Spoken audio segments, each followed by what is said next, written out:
অসাধারণ স্বাদে মূলা দিয়ে পুঁটি মাছের তরকারি, মূলার রেসিপি। আর আজকে আমি তোমাদের সাথে শেয়ার করব এই সহজ রেসিপিটি, মূলা দিয়ে সরপুঁটি মাছের রেসিপি। আর অনেকেই আছে ছোট পুঁটি মাছ দিয়ে কিন্তু এই মূলাটা রান্না করে খেয়ে থাকো।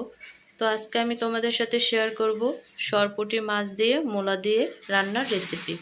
হাই গাইস, আসসালামু আলাইকুম, welcome back to my channel. কেমন আছো তোমরা সবাই? আশা করি ভালো আছো।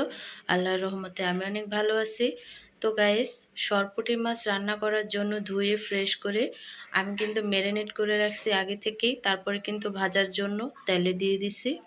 আর একেবারে লাল করে পুঁটি মাছগুলোকে ভেজে নেব। তোমরা চাইলে কিন্তু কষিয়েও নিতে পারো। আর এখানে আমি মূলাটা কেটে খুব ভালো করে ফ্রেশ করে ধুয়ে রাখছি, আর সামান্য একটু ফুলকপিও দিয়ে দিচ্ছি। তারপরে কিন্তু এখানে আমি ভাপ দেওয়ার জন্য বসিয়ে দিচ্ছি। আর এখানে তরকারিটা রান্না করার জন্য পেঁয়াজটাকে ভেজে নিচ্ছি আর মশলাটাকে খুব ভালো করে কষিয়ে নিচ্ছি। তারপরে কিন্তু এখানে আমি অ্যাড করে দিব যে মূলাটা আমি ভাপ দিয়ে রাখছিলাম, সেই মূলাটা। তো মূলাটা দেওয়ার পরে কিন্তু খুব ভালো করে উল্টিয়ে পাল্টিয়ে মিক্স করে নেব আর খুব ভালো করে কিন্তু কষিয়ে নেব। তো কষিয়ে নেওয়ার পরে কিন্তু দেখা গেছে একটু খুব ভালো করে মাখা মাখা করে তারপরে কিন্তু কষিয়ে নিতে হবে।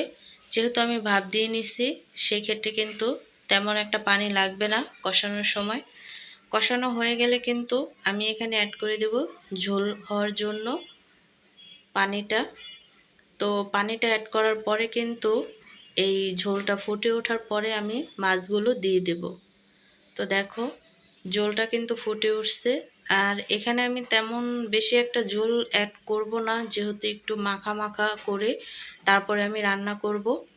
তারপরে কিন্তু সবগুলো মাছ এখানে আমি অ্যাড করে দেব। তো সবগুলো মাছ আমি এখানে অ্যাড করে দিছি। দেওয়ার পরে কিন্তু আমি খুব ভালো করে আরেকটু রান্না করে নিছি। নেওয়ার পরে কিন্তু এখানে আমি অ্যাড করে দেব ফ্লেভারের জন্য ধনেপাতা। আর এই ধনেপাতার ফ্লেভারটা আমার কাছে অনেক ভালো লাগে। তোমরা কারা কারা শীত আসলে এই ধনেপাতাটা খেয়ে থাকো অবশ্যই কিন্তু কমেন্টে জানাবে।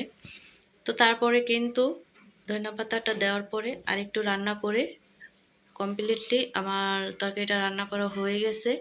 তারপরে কিন্তু আমি পরিবেশন করে নিছি। আর মূলা এবং লাউ একই কিন্তু প্রসেসে রান্না করা হয়, একটু সাদা সাদা টাইপের। যেহেতু মূলাটাও যেই টাইপের, লাউটাও সেই টাইপের, তো সেক্ষেত্রে কিন্তু একটু সাদা সাদা টাইপের রান্না করলেই খুব ভালো লাগে খেতে। তো আমি পরিবেশন করে নিয়েছি। আর গরম গরম ধোয়া ওঠা ভাত দিয়ে খেতে কিন্তু এই তরকারিটা অনেকটাই ভালো লাগে এই শীতের দুপুরে। তো আজকের রেসিপিটি কেমন লাগছে অবশ্যই কিন্তু কমেন্টে জানাবে। অন্য কোনো রেসিপি নিয়ে তোমাদের মাঝে আবার চলে আসবো। আজকে এই পর্যন্ত। সবাই সুস্থ থাকবে, ভালো থাকবে। আল্লাহ হাফেজ।